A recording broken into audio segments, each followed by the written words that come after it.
Hello dear students, कैसे हैं आप सब। आशा है आप सभी बहुत अच्छे होंगे। तो आइए बच्चों, शुरू करते हैं हमारा अगला पाठ, जो कि है पाठ 7, जिसका नाम है जल संसाधन यानी कि वाटर रिसोर्सेस। देखिए बच्चों, जल हमारे शरीर का महत्वपूर्ण हिस्सा है और हमारे शरीर के सामान्य कार्यों के लिए आवश्यक है। आइए पाठ पढ़कर जल के उपयोग व स्रोतों के बारे में जानें। ठीक है बच्चों। अब देखिए, जल को जीवन कहा जाता है। ठीक है बच्चों, जल को क्या कहा जाता है? जल को जीवन कहा जाता है।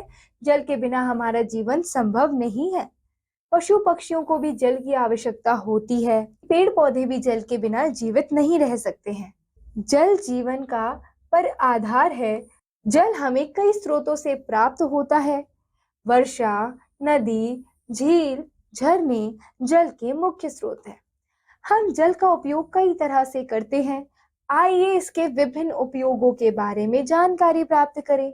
तो बच्चों, सबसे पहले आते हैं जल के उपयोग यानी कि यूजेस ऑफ वाटर। ठीक है, यह भी जानिए, जल के बिना पृथ्वी पर किसी भी सजीव का जीवन संभव नहीं है। ठीक है, जल का प्रयोग हम विभिन्न घरेलू कार्यों, उद्योगों व सिंचाई आदि में करते हैं। जल के द्वारा बिजली भी बनाई जाती है। ठीक है बच्चों। फिर होता है घरेलू कार्यों में जल का उपयोग यानी कि uses of water for domestic purposes. Okay, अब देखिए, हम अपने दैनिक कार्यों जैसे पीने, खाना पकाने, नहाने, कपड़े धोने, घर की सफाई आदि में जल का उपयोग करते हैं, है ना। हम हमेशा शुद्ध जल का ही उपयोग करना चाहिए। ठीक है, अशुद्ध जल के प्रयोग से अनेक बीमारियां हो जाती हैं। दूषित जल के प्रयोग से हैजा, अतिसार आदि बीमारियां हो जाती हैं। हमें जल को उबालकर या कुछ रसायनों जैसे पोटेशियम परमैंगनेट आदि का प्रयोग करके जल को शुद्ध कर लेना चाहिए। ठीक है बच्चों, अब यहाँ हमें चित्र दिखा रहे हैं कि जल का उपयोग हम कैसे करते हैं। नहाने में करते हैं, पीने में करते हैं, और जानवर यानी पशु पक्षी भी जल का उपयोग पीने में करते हैं। ठीक है बच्चों।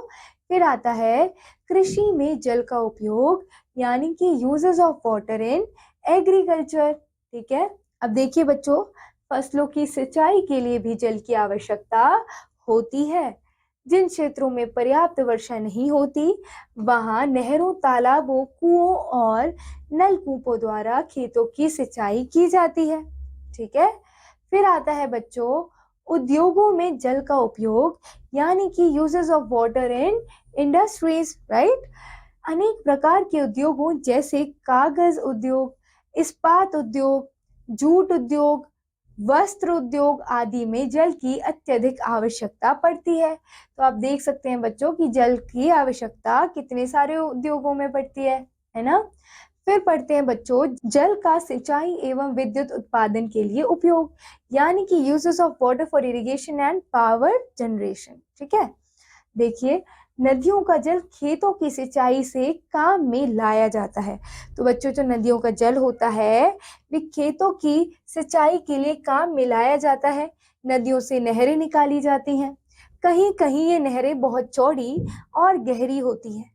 इन नहरों के से पहले राजवाहा और इनसे छोटी नहरें निकाल कर एवं कुलावे लगाकर छोटी छोटी नालियों द्वारा जल को खेतों तक पहुंचाया जाता है। नदी से नहरें निकालने के लिए नदी के जल को किसी स्थल पर रोका जाता है। ठीक है बच्चों, तो यहाँ आप देख सकते हैं ये है प्रमुख नदियां। ठीक है, तो आप देख सकते हैं हमारे भारत में इतनी सारी नदियां, जितनी भी आपको यहाँ पे नीली कलर की या फिर ब्लू कलर की लाइंस दिख रही हैं, ये किसको रिप्रेजेंट कर रही है बच्चों? ये रिप्रेजेंट कर रही हैं प्रमुख नदियों को। ठीक है, जैसे कि कुछ के नाम मैं आपको बताती हूँ। झेलम, चिनाब, रावी, सतलुज, ब्यास। ठीक है, और ये तीनों ही ट्रिब्यूटरीज किसकी हैं? ये है सिंधु नदी की यानी कि इंडस रिवर की। यमुना, गंगा, शारदा, बनस, चंबल, बेतवा, केन, गंगा, गोमती, घाघरा, गंडक। ठीक है, ये सारी क्या है बच्चों? ये सारी नदियां हैं। ठीक है, इसके लिए नदी में ऊंची और सुदृढ़ दीवार बना दी जाती है। इसे बांध कहते हैं।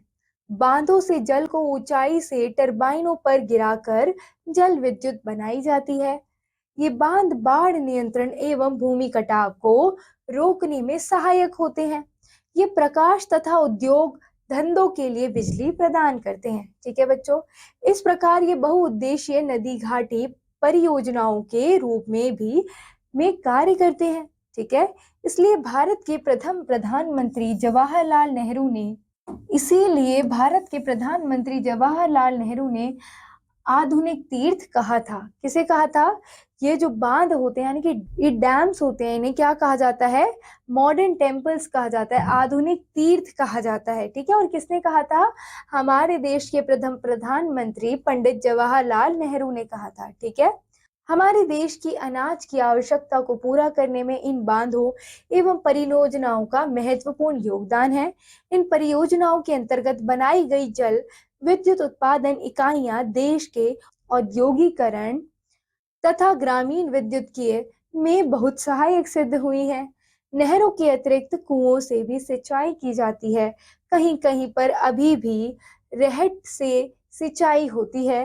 वैसे सिंचाई का मुख्य साधन नलकूप बनते जा रहे हैं। कहीं कहीं पर तालाबों से भी सिंचाई की जाती है। अब पढ़ते हैं बच्चों, भारत की प्रमुख बहुउद्देशीय नदी परियोजनाओं निम्नवत हैं।